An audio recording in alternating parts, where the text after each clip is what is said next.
Alright guys, brand new Diablo 4 video just came out. It's titled Inside the Game, The World of Sanctuary. So here's my reaction and thoughts to the video.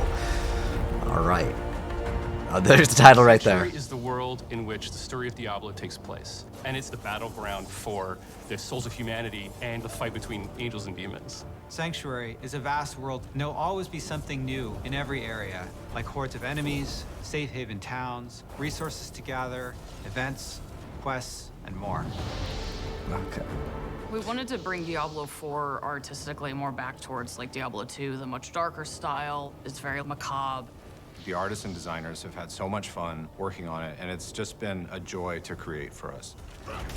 The game looks really How would the good. people of Sanctuary show their world? What kinds of art would they use to describe the world? One of the things we really wanted to do was make the game feel like a painting. Everything was built by a wonderful group of people who love Diablo as much as you do.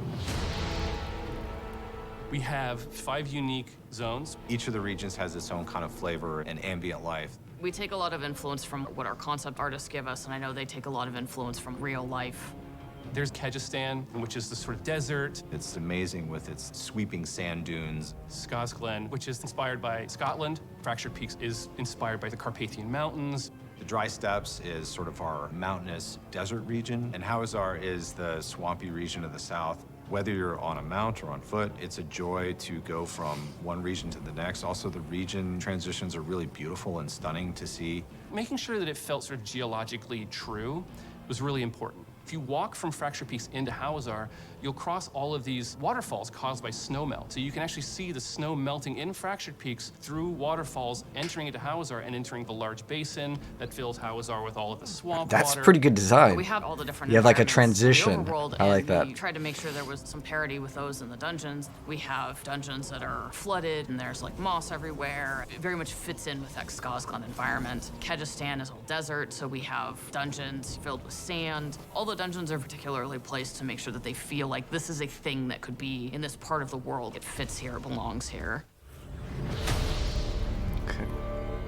We definitely redesigned some of the monsters. For example, the Fallen family has gone through a major redesign to make them feel more grim, a little scarier, a little darker, to match the tone of Diablo 4. Monster families are a way to describe the group of monsters that create a combat experience. So a lot of times there'll be brutes and swarmers, melee or casters, and that's the term that we use to sum up the vampires or the drowned or the undead.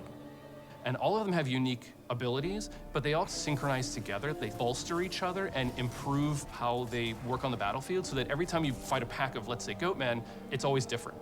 We wanted to make sure that the monster families all felt like they fit in their environments, and so our creature team did a really good job of making these different versions of them that have adapted to their environment.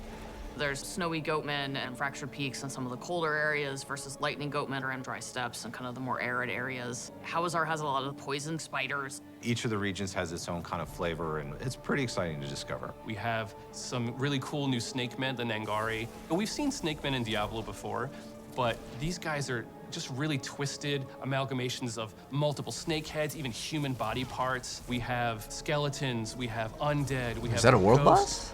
All the things that you would expect to find from a Diablo game. Spiders have been around in Diablo forever, but the spider host was a cool new twist. It's a giant spider that attaches to a corpse and then puppets it at you. And when you kill it, it explodes with tons of baby spiders. And then those little spiders come after you. And I feel slightly guilty about traumatizing a lot of people with it. We also have wildlife, deer, snakes, bugs, dogs. You can pet the dogs, by the way. So many people ask to pet the dog. It's actually a lot of hard work to figure out how to pet that dang dog.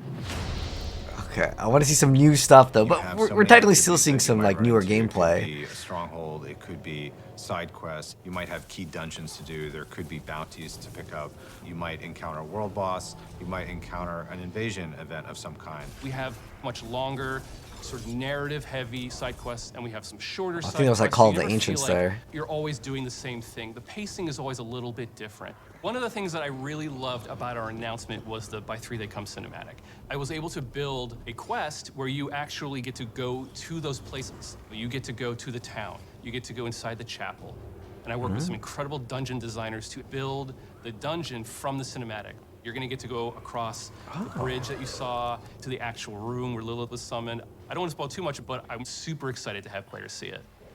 Sometimes it's kind of nice to just walk places, because that's a lot of the times when you see these little events. You might find a demonic altar that you need to feed your blood to summon demons to then defeat for all of their loot. You might find a ghost child who's trying to find the remains of their parents, and you have to protect them.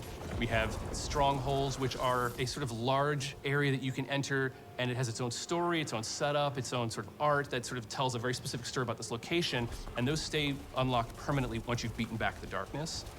We did a lot of figuring out the balance between like how much space do we need for players to play through these dungeons versus how much space do we need to make them look cool. My favorite is this one called Endless Gates. It's got these teleporters, and these teleporters actually take you to other dungeons. So you'll end up in a cave, a crypt, or one of the ancients. And every time you go in, it's designed to change.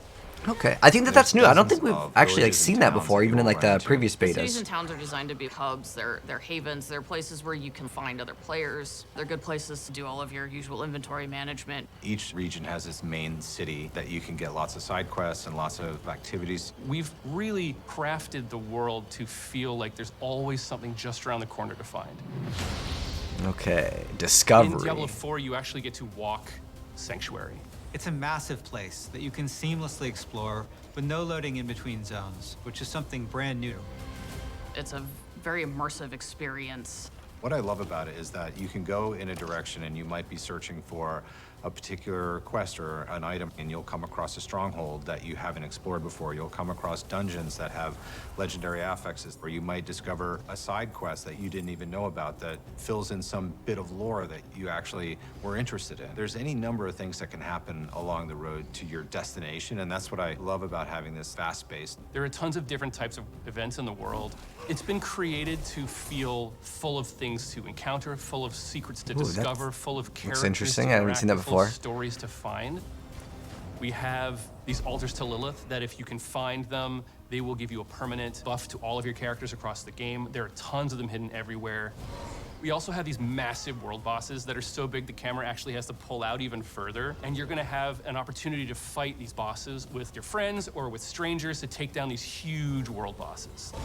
And the team has done just an incredible job making Sanctuary a world worth exploring and a world worth investing yourself in. Right, is that gonna wrap things up? Okay, so if you guys didn't know, I already talked about it before, but there is early access. Basically, if you pre-order the game on the 17th and the 19th, there is a early access that requires you to pre-order. The other one, you don't need to pre-order. A lot of you guys were asking, is it gonna be on console? It's gonna be on everything, as far as like the beta goes. So if you pre-order the game, that's how you get access to it. Now, I kind of want to talk about a little bit more, and I didn't want to really talk over the video, so I'm gonna go ahead and have like lower volume, and I'm just gonna play over some of the stuff that I wanted to like kind of check out and talk a little about. Was it like 2 minutes or something? There was those teleporters. That's brand new information, I believe, to me. I don't think I've seen or heard them talk about those portals, and I've played like the beta of Diablo 4. And we've covered it on the channel, like it was in like December, but obviously things have changed. So this was kind of interesting. They had a monster that when you killed, it would have like the little spiders come out. But there was one thing I wanted to go over. I think it was somewhere around when they were showing off the different environments. I don't think we've seen this artwork before, so this is something kind of new. I don't know if this in the campaign maybe comes out, but there is like this giant statue. It could just be for, you know, cosmetic. But there was also a king, and Diablo loves to bring back a lot of like older bosses, right?